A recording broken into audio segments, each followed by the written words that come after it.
Formal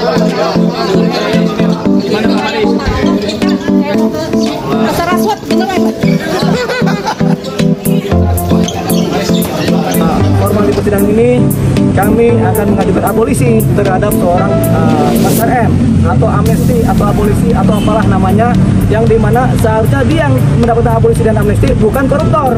Makanya kita mengajukan surat permohonan abolisi kepada Presiden Prabowo Subianto supaya ini yang harus diabolisi, bukan koruptor. Kalau koruptor itu rasa keadilan kita hancur. Orang korupsi kok dia kasih abolisi sama amnesti, dasarnya apa? Itu saya juga masih heran. Tapi untuk ini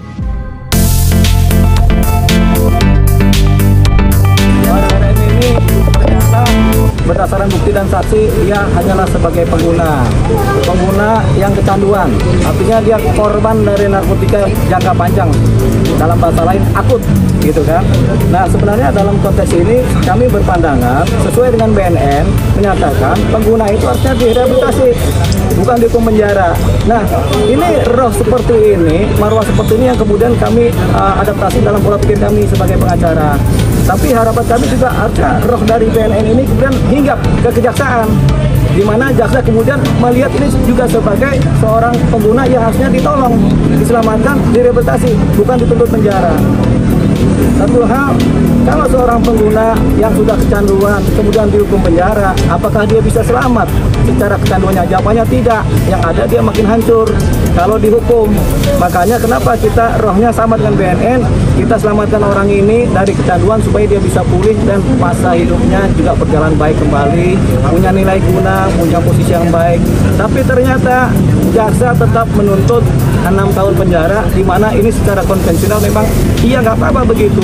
Tapi kemudian ini nggak pakem karena tidak sesuai dengan roh-roh yang sudah ada dalam kebijakan-kebijakan negara, yaitu diwakili oleh BNN yang menyatakan pengguna tidak layak dihukum tapi harus direhab untuk keselamatan pribadi dan jiwanya. Tapi ini tetap dituntut penjara 6 tahun. Makanya kita sangat menyesalkan dan menyayangkan ini. Ini adalah satu hal yang kemudian tidak sinergi antara BNN dengan kejaksaan. Nah, yang harus dirubah yang mana? Pola pikir ini dulu yang dirubah supaya kejaksaan jangan konvensional. Harus ada terobosan-terobosan progresif di mana merubah pola pikir juga dalam penuntutan. Jangan mengikuti pakem-pakem yang sudah konvensional, yang sudah usang. Bahwasanya seorang parsemen yang sudah usang kalau dia dituntut sebagai pengedar, karena nggak ada ini sebagai pengedar. Nah, pakem yang baru adalah seorang pengedar harus dituntut dan dihukum, tapi seorang pengguna harus diselamatkan. Jangan dibikin hancur hidupnya. Nah, kalau ada tuntutan penjara menjadi hancur hidupnya. Ini yang kita sesalkan. Sementara kami pengacara sudah bersinergi dengan BNN untuk rehabilitasi. Mudah-mudahan kami mengajukan pledoi nanti di minggu depan. Seorang parsemen bisa mengajukan pledoi pribadi dan mudah-mudahan hakim majelis punya sinergi yang sama dengan BNN, dengan pola pikir yang sama, pola pikir yang paling baru, tidak konvensional lagi, tidak mengandalkan buku-buku lagi yang sudah lama, yang sudah berubah. Harapannya majelis kemudian bersinergi dengan BNN untuk menyelamatkan para pengguna narkotika. Jadi ini harapannya. Tanggapan keluarga mendapatkan 6 tahun penjara ini? Keluarga saya nggak ketemu keluarganya, waktu kita mencari-nyari keluarganya pada kabur. Bukan pada kabur, bukan Parsemen sendiri yang kita dapat gitu kan. Jadi kalau Parsemen sendiri dia berpasrah diri sama Tuhan. Dia tinggal membuatkan pledoi, tapi dia ya sudahlah, namanya dia mengikuti proses hukum kan.